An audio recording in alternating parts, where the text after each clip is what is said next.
వరుసగా మూడో ఏడాది సున్నా వడ్డీ పథకాన్ని ఏపీ ప్రభుత్వం అమలు చేయబోతోంది.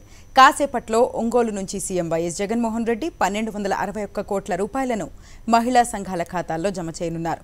దీని ద్వారా 1 కోటి మంది మహిళలకు లబ్ధి చేకూరనుంది.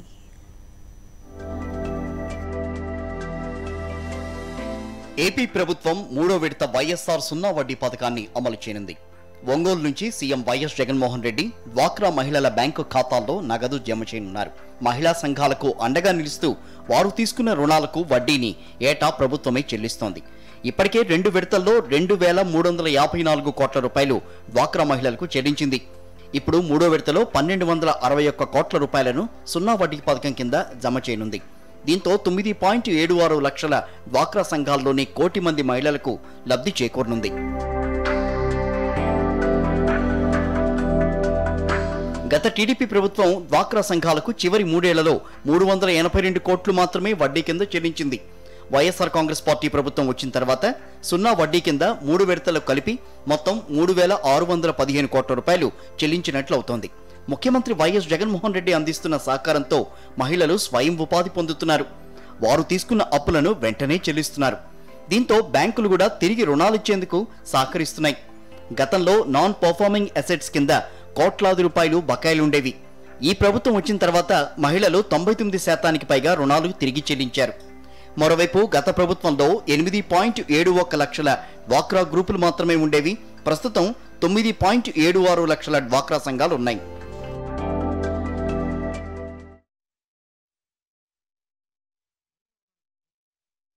ఇక ఇదే అంశంపై ఒంగోలు నుంచి మా ప్రతినిధి శ్రీనివాస్ మరింత సమాచారం అందిస్తారు. చెప్పండి శ్రీనివాస్.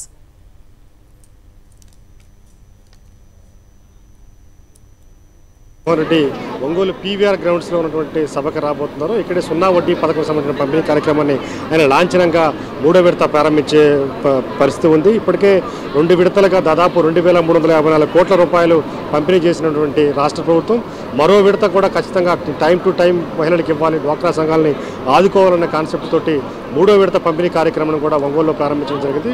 ఒక రకంగా ఒంగోలులో 2వ విడత కూడా ఇక్కడే పంపిణీ చేయడం జరిగింది. 3వ విడత కార్యక్రమాన్ని కూడా ఒంగోలు నుంచి పంపిణీ చేసే కార్యక్రమాన్ని కూడా ముఖ్యమంత్రి జగన్మోహన్ రెడ్డి ప్రారంభించబోతున్న పరిస్థితి ఉంది.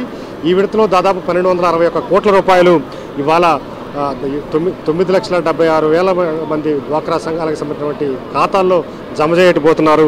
చాలా ఆనందంగా ఉన్నారు. మహిళలంతా కూడా చాలా సంతోషం వ్యక్తం చేస్తున్న పరిస్థితి ఉంది. ఇప్పటివరకు టీడీపీ గవర్నమెంట్లో ఉన్నటువంటి పరిస్థితికి దీనికి చాలా వ్యత్యాసం ఉంది. సున్నా వడ్డీకి సంబంధించిన స్కీమ్లో తీవ్రంగా నష్టపోయినటువంటి డ్వాక్రా సంఘాలు గడిచిన 3 విడతలుగా ఆ పరిస్థితి లేకుండా వాళ్ళు కేవలం ఇన్వెస్ట్మెంట్ లోన్ అమౌంట్ మాత్రమే కట్టుకునే పరిస్థితి ఉంది. వడ్డీకి సంబంధించిన పూర్తిగా మాఫీ ఉండడంతో చాలా ఊరట చెందాము. చిన్న చిన్న వ్యాపారాలు చేసుకునే క్రమంలో మేము చాలా లబ్ధి పొందుతున్నామని కూడా వాళ్ళు చెప్తున్న పరిస్థితి ఉంది. ఎక్కడి నుంచి వచ్చాము? ఇక్కడే ఒక డ్వాక్రాకి సంబంధించిన మహిళ ఉన్నారు, మాట్లాడే ప్రయత్నం చేద్దాం. రామనేతల గ్రామము మాది. మేము డ్వాక్రా గ్రూపుల తరఫున సున్నా వడ్డీ తరఫున ఇక్కడ ఒంగోలు వచ్చి ఉన్నాము.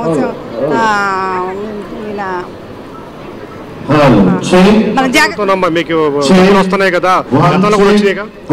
వడ్డీ తరఫున మాకు సున్నా వడ్డీలు బాగా వచ్చినాయి. మా గ్రామంలో ప్రతి ఒక్క గ్రూప్కి ప్రతి సభ్యురాలకి కూడా బాగా వచ్చినాయి. సున్నా వడ్డీ వచ్చినాయి, రుణమాఫీ డబ్బులు వచ్చినాయి, అమ్మఒడి వచ్చింది. మళ్ళీనేమో పిల్లలకి మధ్యాహ్నం భోజన పథకం కింద బాగా ఫుడ్ బాగా పెడుతున్నారు. స్కూళ్ళు బ్యాంకులు ప్రతి పిల్లలకి బాగా చదువుకుంటున్నారు. మళ్ళీనేమో మేమందరం హ్యాపీగా ఉన్నాము. జగనన్న మళ్ళీ రావాలి, గెలవాలి, మా అందరం ఉండాలి, మా కష్టాలన్నీ తీరాలి. ఇంకా మేము ఏం చేస్తున్నామంటే ఇప్పుడు పచ్చళ్ళు అవన్నీ పెడుతున్నాము, బాగా చేసుకుంటున్నాము, పిల్లల్ని బాగా చదివించుకుంటున్నాము. మా వారికి పెరాల్సి వచ్చింది. 9 సంవత్సరాల నాడు ప్రభుత్వము 1000 రూపాయలే పింఛన్ ఇచ్చింది. జగనన్న పాదయాత్రలో నేను 5,000 ఇస్తాను పెరాల్సి వాళ్ళకి, కొత్త వాళ్ళకి ఇది డయాలసిస్ చేయించుకునే వాళ్ళు 10,000 ఇస్తాను అని చెప్పారు. అప్పుడు ఆనందపడ్డాము. అట్నే జగనన్న చెప్పినట్టే మా వారికి నేను గెలిచిన మరుసటి నెలలోనే 5,000 రూపాయలు వచ్చినాయి. పెరాల్సి వచ్చిన మేము ఆనందంగా మా కుటుంబంలో ఆయనకి మందులకైతే తిండికైతే ఆయనకి సంతోషంగా ఉన్నాము. అయితే ఆయన సొమ్ము తినడానికి ఆయన లేడు, లేకపోవటాను ఆ డబ్బులతో ఆయనకి దినం కూడా చేశాము. 2,000 రూపాయలు దాచిపెట్టుకొని నెలకి 1,00,000 రూపాయలు చేసుకున్నాడు. రైతు భరోసా, జగనన్న పింఛను అవన్నీ ఇచ్చినందువల్ల ఆయనకే ఉపయోగించాము మేము. జగనన్నకి ధన్యవాదాలు. ఆయన మర్చిపోవు మేలు. మహిళ రావినతులు చెందిన మహిళ చాలా ఆనందంగా చెప్తుంది. ఇటువంటి ప్రభుత్వం నుంచి ఇచ్చిన స్కీములు అన్నీ కూడా మా కుటుంబానికి ఎంతో అండగా నిలిచాయని చెప్తున్నారు. మన భర్తకు సంబంధించినటువంటి విషయంలో కూడా పెరాల్సి వచ్చినప్పుడు ఉన్నటువంటి పరిస్థితుల్లో కూడా ఆమె చెబుతూ నిజంగా చాలా సంతోషం వ్యక్తం చేసిన పరిస్థితి. ఎందుకంటే ప్రభుత్వం సైడ్ నుంచి జగన్మోహన్ రెడ్డి ఏదైతే స్కీమ్స్ ఇంప్లిమెంట్ చేస్తారో ఆ స్కీమ్స్ అన్నీ మా కుటుంబానికి ఉపయోగపడ్డాయని కూడా చెప్తున్న పరిస్థితి ఉంది. సో ఇలాంటి కథలు చాలా ఉన్నాయి మహిళలకు సంబంధించినటువంటి డ్వాక్రా మహిళలకు సంబంధించి. ఎందుకంటే చిన్న చిన్న వ్యాపారాలు చేసుకుంటూ చిన్నటువంటి పనులు చేసుకుంటూ వచ్చిన డబ్బుతో దాన్ని ఇన్వెస్ట్మెంట్ పెట్టుకొని లేదా అప్పులు తీర్చుకొని పిల్లలు చదువులకు సంబంధించిన విషయంలో కానీ రకరకాల విషయాల్లో ఉపయోగపడుతూ చాలా సంతోషంగా ఉన్నామని కూడా చెప్తున్నాం.